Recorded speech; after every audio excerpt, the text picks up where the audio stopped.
बच्चों, आज हम डीएलएड के फर्स्ट ईयर के सिलेबस में एक टॉपिक है जिसे हम देखेंगे पाठ्य सहगामी क्रियाकलापों का वर्णन कीजिए। तो पाठ्य सहगामी क्रियाकलाप कौन कौन से हैं? पाठ्य सहगामी क्रियाकलाप को हम पॉइंट्स वार देखेंगे। सबसे पहला है शैक्षिक तथा सांस्कृतिक कार्यक्रम। शिक्षा से संबंधित क्रियाकलाप शैक्षिक कार्यक्रम या हम कह सकते हैं कि शैक्षिक क्रियाकलाप कहे जाते हैं, जिसके अंतर्गत हम देख सकते हैं वाद विवाद है, कविता है, पाठ है, भाषण है, निबंध लेखन है, कहानी लेखन है, अंताक्षरी है, समूह गान, लोकगीत, नाटक, देश गान, नृत्य, ये सारी क्रियाएं आती है।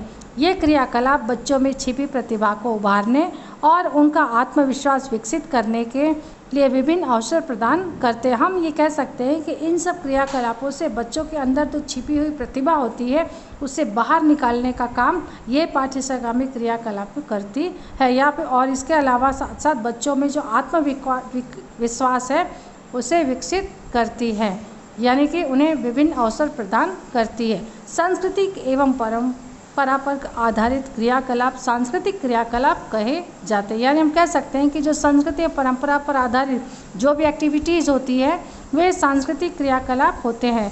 जैसे कि अगर हम उदाहरण में समझें तो धार्मिक, सामाजिक और राष्ट्रीय त्यौहार मनाना, लोक नृत्य, संगीत, नाटक, नृत्य, चित्रकला, पिकनिक एवं भ्रमण आदि, इनके माध्यम से विद्यार्थी मिलजुल कर कार्य करना सीखते हैं।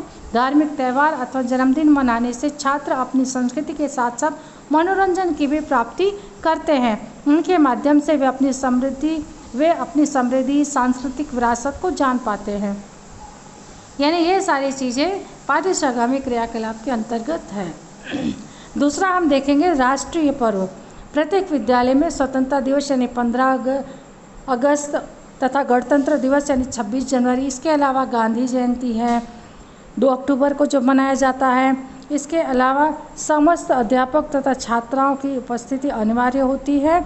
इसी तरह बाल दिवस, सुभाष चंद्र बोस की जयंती, शिक्षक दिवस के अवसर पर इन महान पुरुषों को योगदान की जानकारी बच्चों को प्राप्त होती है और इन पर्वों एवं जयंतियों को विद्यालय गौरवशाली ढंग से मनाना चाहिए। इन अवसरों पर भाषण, वाद विवाद, नाटक तथा प्रतियोगिताओं का आयोजन किया जाना चाहिए और इन सब के अंतर्गत जो बालक हैं उनमें राष्ट्रीय पर्व की जो जानकारी होती है या फिर हम ये कह सकते हैं कि राष्ट्रीय पर्व जो मनाया जाता है ये पाठ्य सहगामी क्रियाकलाप के अंतर्गत आता है। इसके पश्चात हम तीसरा पॉइंट्स देखते हैं प्रोजेक्ट कार्य। प्रोजेक्ट कार्य यानी कि प्रत्येक बच्चे चिंतन, तर्क, कल्पना तथा सृजनात्मक शक्ति के विकास के लिए विभिन्न विषयों से संबंधित प्रोजेक्ट कार्य विद्यालय में कराया जाना अपेक्षित है। जैसे कि ये सारी चीज़ें, इन सारी चीज़ों के द्वारा बच्चों में चिंतन, तर्क, कल्पना शक्ति इन सब का विकास होता है। उदाहरण के रूप में हम देख सकते हैं कि जैसे बच्चों को दिया जाता है महापुरुषों के चित्रों का संकलन, ऐतिहासिक महत्व की इमारतों, स्मारकों आदि के चित्र का संकलन यानी एकत्र करना, भारत के राज्यों एवं राजधानियों की सूची बनवाना, ये सारी चीज़ें जो ये प्रोजेक्ट कार्य के अंतर्गत आता है, जिसके माध्यम से बच्चों में चिंतन, तर्क, कल्पना तथा सृजनात्मक शक्ति का विकास होता है। तो ये जो प्रोजेक्ट कार्य है ये भी पाठ्य सहगामी क्रियाकलाप के अंतर्गत आते हैं। इसके बाद हम बच्चों चौथा पॉइंट्स देखते हैं शैक्षिक भ्रमण।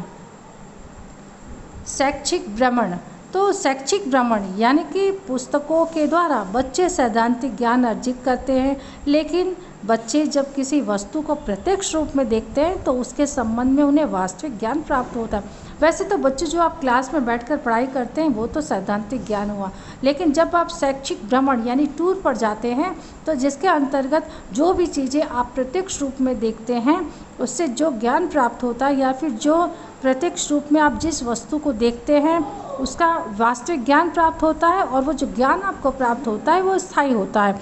ऐतिहासिक, सामाजिक एवं धार्मिक स्थलों का भ्रमण तथा औद्योगिक संस्थाओं का अवलोकन कराना बच्चों के लिए बहुत ही लाभदायक है। शैक्षिक भ्रमण के द्वारा उन्हें सांस्कृतिक विरासत की भी जानकारी प्राप्त होती है। तो ये शैक्षिक भ्रमण में पाठ्य सहगामी क्रिया के अंतर्गत आते हैं। इसके बाद हम पांचवा देखते हैं वृक्षारोपण। यानी वृक्षारोपण भी पाठ्य सहगामी क्रिया के अंतर्गत आते हैं, जिसमें बच्चों के पर्यावरणीय स्वच्छता एवं सुंदरता के प्रति चेतन और अभिवृद्धि विकसित करना अत्यावश्यक है। अंततः विद्यालय में बच्चों के वृक्षारोपण कराना आवश्यक है। उन्हें अपने घरों में भी फूल एवं पेड़ लगाने चाहिए तथा उन्हें उत्साहित करना चाहिए। तो ये वृक्षारोपण के अंतर्गत जो हम वृक्षारोपण करते हैं या जो विद्यालय में करवाए जाते हैं, ये भी पाठ्यशागामी क्रिया के अंतर्गत आते हैं। तो बच्चों, आज हमने देखा पाठ्यशागामी क्रियाकलाप क्या है और पाठ्यशागामी क्रियाकलाप कौन कौन से हैं। पाठ्यशागामी क्रियाकलाप के अंतर्गत कौन कौन से पॉइंट्स आते हैं, जिसमें पहला शैक्षिक तथा सांस्कृतिक कार्यक्रम, दूसरा राष्ट्रीय पर्व, तीसरा प्रोजेक्ट कार्य, चौथा शैक्षिक भ्रमण और पांचवा वृक्षारोपण है।